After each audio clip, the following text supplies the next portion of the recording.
Hi guys, my name is Ashutosh Kumar. You are watching my channel High Hopes. Guys, आज हम देखेंगे एक बहुत ही ज़्यादा important topic for the plus two second year students, deferred revenue expenditure. तो guys, deferred revenue expenditure क्या होता है? इसमें तीन वर्ड हैं, डेफर्ड है, रेवेन्यू है और एक एक्सपेंडिचर है। तो डेफर्ड रेवेन्यू एक्सपेंडिचर क्या होता है? तो डेफर्ड का मीनिंग होता है डिलेड और स्प्रेडेड। रेवेन्यू का मतलब तो आप जानते हैं, एक्सपेंडिचर का मतलब तो आप जानते हैं। तो डेफर्ड रेवेन्यू एक्सपेंडिचर का मीनिंग क्या होता है? The deferred revenue expenditure means the non recurring expenditure that is revenue in nature. तो क्या देखा हमने? Deferred revenue expenditure means the non recurring expenditure that is revenue in nature. तो जो भी एक्सपेंडिचर होता है जो कि नॉन रिकरिंग इन नेचर होता है, तो नॉन रिकरिंग क्या होता है? जो कि बार बार हैपन नहीं होता है, एक बार हो गया तो हो गया। तो जो जो एक्सपेंडिचर नॉन रिकरिंग है मीन्स नॉट हैपन रिकरिंगली। तो जो जो एक्सपेंडिचर नॉन रिकरिंग होता है और जो रेवेन्यू नेचर के होते हैं, तो हमने क्या देखा था कैपिटल एक्सपेंडिचर में? तो कैपिटल एक्सपेंडिचर क्या होता है? जो नॉन रिकरिंग इन नेचर होता है, बट वो रेवेन्यू नेचर का तो नहीं होता है। रेवेन्यू नेचर का मीन्स जो हर साल होता है, लगातार होता है, रिकरिंग नेचर का होता है। पर ये एक एक्सेप्शनल एक्सपेंडिचर है जो कि नॉन रिकरिंग होता है और रेवेन्यू इन नेचर होता है, but the benefit of which will be received over number of years means more than 1 year। तो एक एक्सपेंडिचर होता है जो कि एक साल में इंकर्ड होता है, but the benefit of which will be spreaded over a number of years। तो आज 31 मार्च 2019 अगर है, तो आज ये एक्सपेंडिचर इंकर होगा तो हमें सपोज आई अज्यूम 3 इयर्स के लिए बेनिफिट मिलेगा। तो ये एक्सपेंडिचर तो एक बार ही हो गया जो कि नॉन रिकरिंग होता है। द बेनिफिट विल बी जो कि रेवेन्यू नेचर का भी होता है, but the benefit of which will be received over number of years. Revenue expenditure क्या होता है? जो जिसका बेनिफिट एक ही साल में खत्म हो जाता है, बट इसका बेनिफिट हमें नंबर ऑफ ईयर्स तक मिलेगा। तो जो expenditure this expenditure is capitalized in the books and divided over the anticipated period of benefit। तो capitalized in the books का मतलब क्या होता है? जो असेट जैसे दिखाते हैं ना, तो वैसे ही बैलेंस शीट में हम कैपिटलाइज करके दिखाएंगे उसको। And the benefit of which will be divided over a number of years. तो नंबर ऑफ ईयर्स के लिए जो बेनिफिट हमें मिलेगा, तो मोर देन 1 ईयर के जो बेनिफिट मिलता है, तो उससे उस पीरियड को एंटीसिपेटेड पीरियड ऑफ बेनिफिट बोलते हैं। तो एंटीसिपेटेड पीरियड ऑफ बेनिफिट क्या होता है? जिस हम जो एंटीसिपेट का मीन्स क्या होता है? हम प्रिज्यूम करेंगे और जो फोरकास्ट करेंगे कि इतने दिन तक हमें एक्सपेंडिचर मिलेगा, तो उसी पीरियड तक हमें उसका बेनिफिट मिलेगा। तो anticipated period of benefit depends upon the nature of the expenditure and circumstances of each case. तो जो ये एंटीसिपेटेड पीरियड 1 ईयर होगा या 2 ईयर होगा या 3 ईयर होगा या 4 ईयर, 5 ईयर, 6 ईयर, जो भी होगा, तो ये दो चीजों पे डिपेंड करता है। एक तो नेचर ऑफ द एक्सपेंसेस के ऊपर डिपेंड करता है और सर्कमस्टेंसेस ऑफ ईच केस के ऊपर डिपेंड करता है। एक एक्सपेंडिचर हो सकता है जो कि 2 साल तक चले, एक एक्सपेंडिचर हो सकता है कि जो 5 साल या 6 साल तक बेनिफिट दे। तो वो उस सर्कमस्टेंसेस ऑफ केस के ऊपर डिपेंड करता है और नेचर ऑफ एक्सपेंसेस के ऊपर डिपेंड करता है।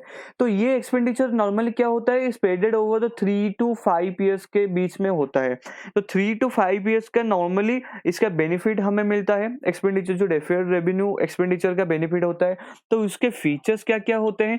तो ये रेवेन्यू नेचर का होता है। The benefit will be received over number of years होता है, जो कि मोर देन 1 ईयर होता है। तो कैपिटलाइज्ड इन द बुक्स होता है ये, and arises due to matching concept. तो गाइज मैचिंग कॉन्सेप्ट क्या होता है, इस साल का जो साल का रेवेन्यू होता है उसी साल के जो रेवेन्यू को जनरेट करने के लिए जो भी खर्चा होता है वो उसे मैचिंग करके हम प्रॉफिट निकालते हैं। सपोज ये मेरा जो 1 अप्रैल 2019 से एक ईयर स्टार्ट हुआ और 31 मार्च 2020 को मेरा ईयर खत्म हुआ। तो इस साल जो भी एक साल में हुआ, जो भी रेवेन्यू हमें मिला, तो उसको जनरेट करने के लिए, वो उसको पाने के लिए हमने जो जो भी खर्चा किया, तो उस रेवेन्यू से उस खर्चे को माइनस करके हमें प्रॉफिट मिलता है। तो वही मैचिंग कंसेप्ट का कंसेप्ट है। तो ये मैचिंग कंसेप्ट के कॉन्सेप्ट से ही ये एक्सपेंडिचर अराइज किया। तो मैं आपको एग्जांपल में बताता हूँ। सपोज एक एडवर्टाइजमेंट के लिए हमने एक्सपेंसेस किया, तो हम एग्जांपल लगे आईपीएल का।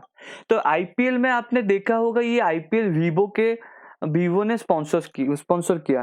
तो आज पर द डाटा वीवो ने आईपीएल को 3000 करोड़ दिया है स्पॉन्सरशिप के लिए। तो ये जो वीवो का एडवर्टीजमेंट एक्सपेंडिस हुआ वो बहुत ही हेवी है, बहुत ही ज्यादा है।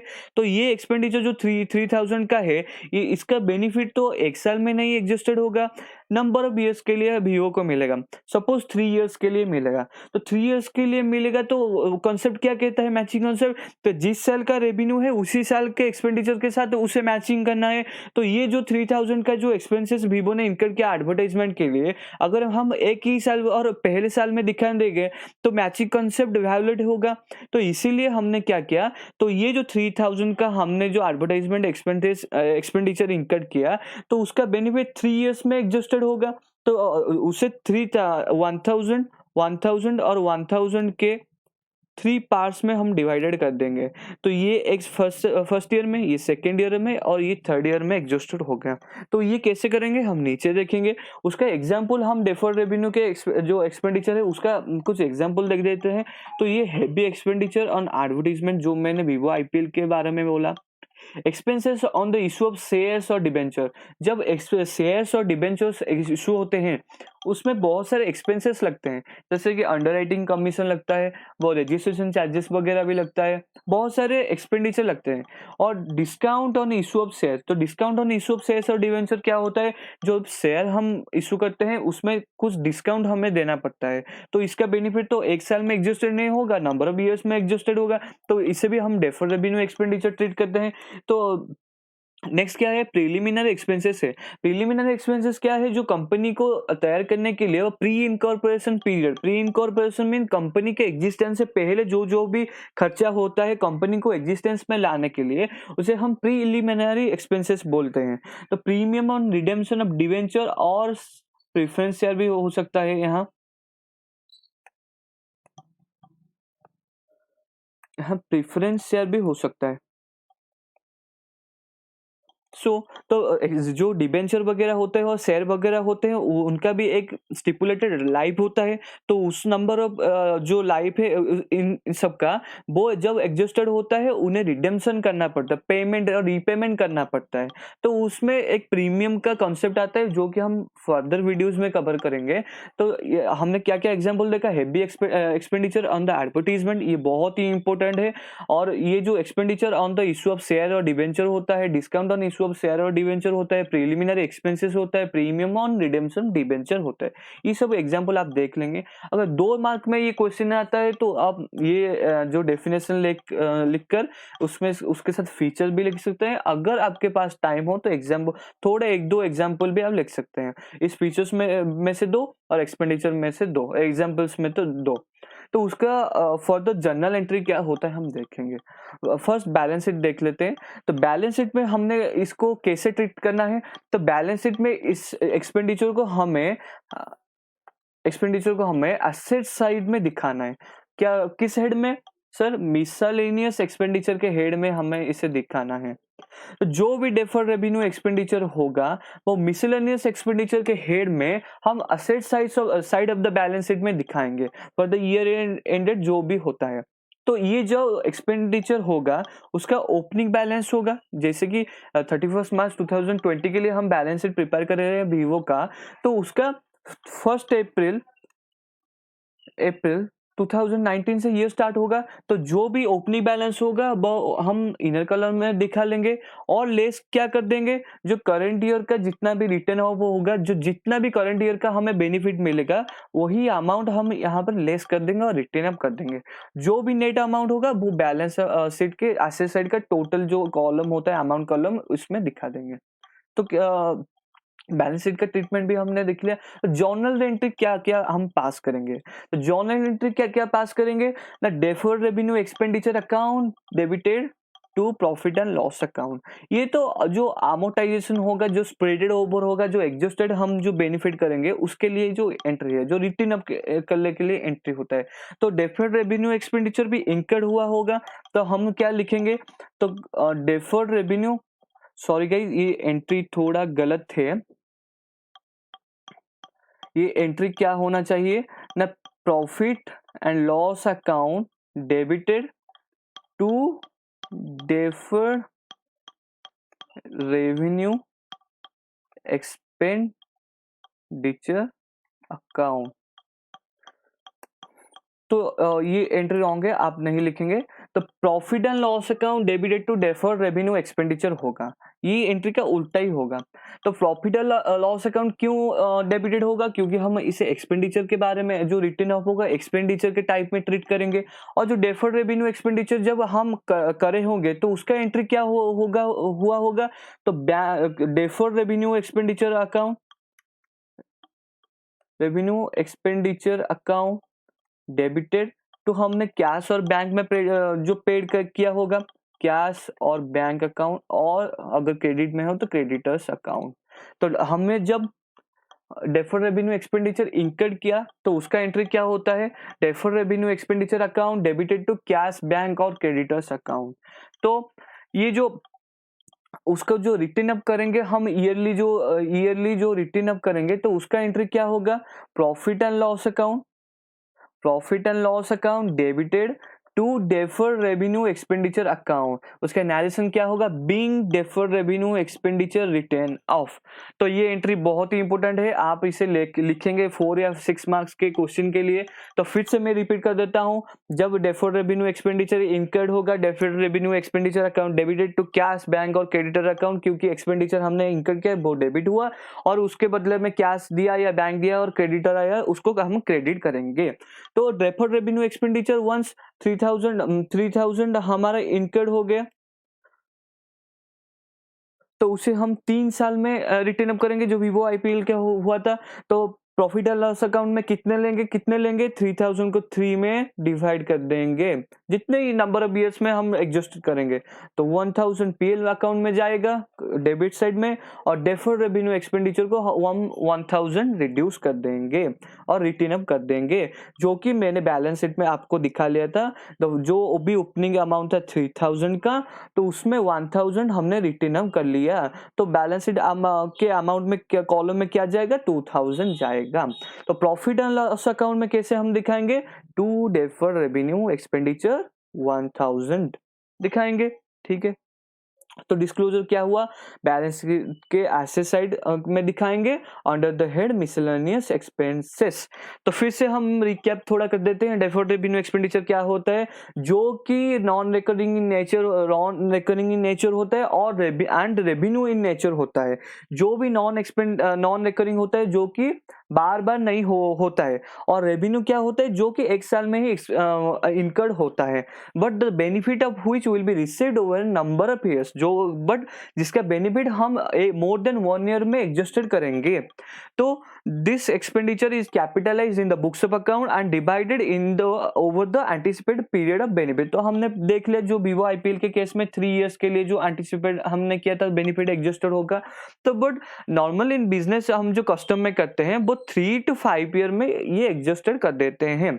तो ये जो एंटिसिपेटेड पीरियड होगा वो 2 चीजों के ऊपर डिपेंड करेगा, एक तो नेचर ऑफ एक्सपेंसेस के ऊपर डिपेंड करेगा और सर्कमस्टेंसेस ऑफ ईच केस के ऊपर डिपेंड करेगा।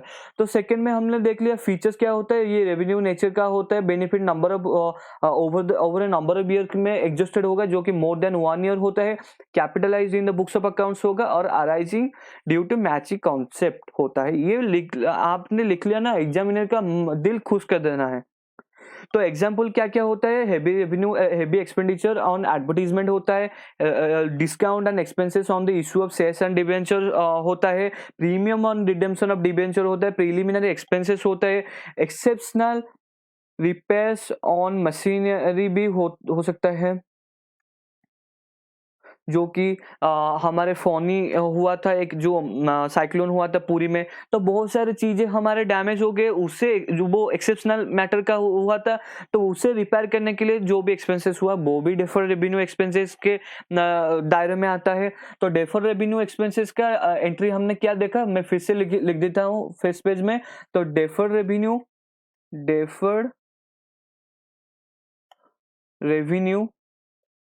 एक्सपेंडिचर अकाउंट डेबिटेड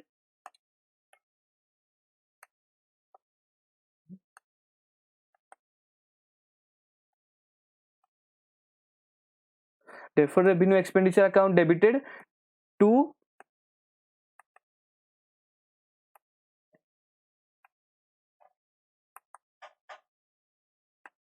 जो deferred revenue expenditure account debited to हमारा कैश और बैंक होता है। तो हमने क्या देख लिया, डेफर्ड रेवेन्यू एक्सपेंडिचर जब इंकर्ड होता है, deferred revenue expenditure account debited to cash, bank और क्रेडिटर होता है। जब हम इसे रिटर्न अप करेंगे, PL account debited to deferred revenue expenditure होता है, जो कि हम रिटर्न अप करते हैं। नरेशन भी आप लिख लेंगे, deferred revenue expenditure return up. तो डिस्क्लोजर क्या होता है, बैलेंस शीट के एसेट साइड में मिसलेनियस एक्सपेंडिचर के हेड में इसे दिखाते हैं, और बैलेंस शीट में क्या होता है, asset side miscellaneous expenditure opening balance दिखाएंगे, उससे करंट ईयर का जो भी रिटर्न अप हुआ माइनस करके अमाउंट कॉलम में दिखा देंगे। और प्रॉफिट एंड लॉस अकाउंट में डेबिट साइड में डेफर्ड रेवेन्यू एक्सपेंडिचर के हेड में हम दिखा देंगे। तो गाइज आज के लिए इतना ही, आप इसे लिख लीजिए और रिवाइज भी कर दीजिए। अगर चैनल और मैं जो वीडियो में डालता हूँ अच्छा लगे तो प्लीज सब्सक्राइब कर दीजिए, लाइक कर दीजिए, कमेंट कर दीजिए और अपने दोस्तों के साथ भी शेयर कर दीजिए। तो थैंक यू फॉर वॉचिंग।